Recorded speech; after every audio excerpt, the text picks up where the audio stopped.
ԱՄՆ նախագահ Դոնալդ Թրամփը հայտարարել է, որ Ուկրաինայի նախագահ Վլադիմիր Զելենսկին կարող է հրաժարվել հազվագյուտ մետաղների վերաբերյալ համաձայնագրից։ Թրամփի խոսքով, եթե Զելենսկին գնա այդ քայլին, ապա Ուկրաինայի կառավարությունը լուրջ խնդիրների կբախվի։ Այս մասին գրում է Pamphlet-ին։ Ապրիլի 1-ից Ռուսաստանում Telegram-ի ալիքները եւ բլոգները հարկվելու են գովազդային եկամուտից։ Telegram ալիքների եւ բլոգների սեփականատերերը պարտավոր են վճարել 3% հարկ իրենց գովազդային եկամուտից, անկախ բաժանորդների թվից, գրում է Սաստավը։ Ռուսաստանում միկոպլազմային թոքաբորբի բռնկում է արձանագրվել։ Տարածվող բակտերիան հեշտությամբ փոխանցվում է դիմացինին հասարակական տրանսպորտում, խանութներում եւ մարդաշատ վայրերում։ Այս մասին գրում է Լենտան։ Ռուսաստանի Դաշնության գլխավոր դատախազությունը պահանջել է ժամանակավորապես վերացնել Թալիբանի նկատմամբ արգելքը, գրում է Forbes-ը։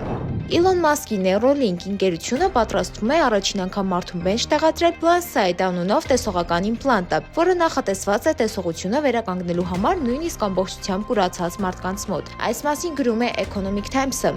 Kanye West-ը հայտարարել է, որ ափսոսում է Քիմ Քարդաշյանից երեխաներ ունենալու համար։ Рэփերը իր նոր հարցազրույցում նշել է, որ չի ցանկացել Քիմ Քարդաշյանից երեխաներ ունենալ եւ այդ որոշումը համարում է իր ամենամեծ սխալը։ Այս մասին գրում է Hindustan Times-ը։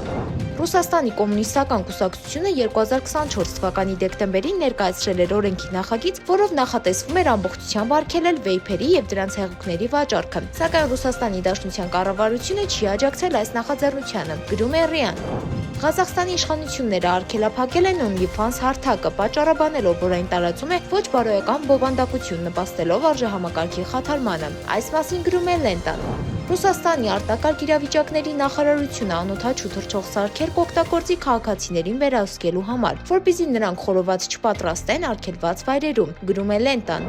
Ճապոնիայի Աոսիմա կղզին, որը հաճախ կոչվում է կատուների կղզի, հայտնի է նրանով, որ այստեղ կատուների թիվը տասնյակ անգամ գերազանցում է մարդկանց քանակին։ Սկզբում կատուներին այստեղ բերել էին, որպեսզի վերահսկեն մկների տարածումը։ Այս մասին գրում է Rover-ը։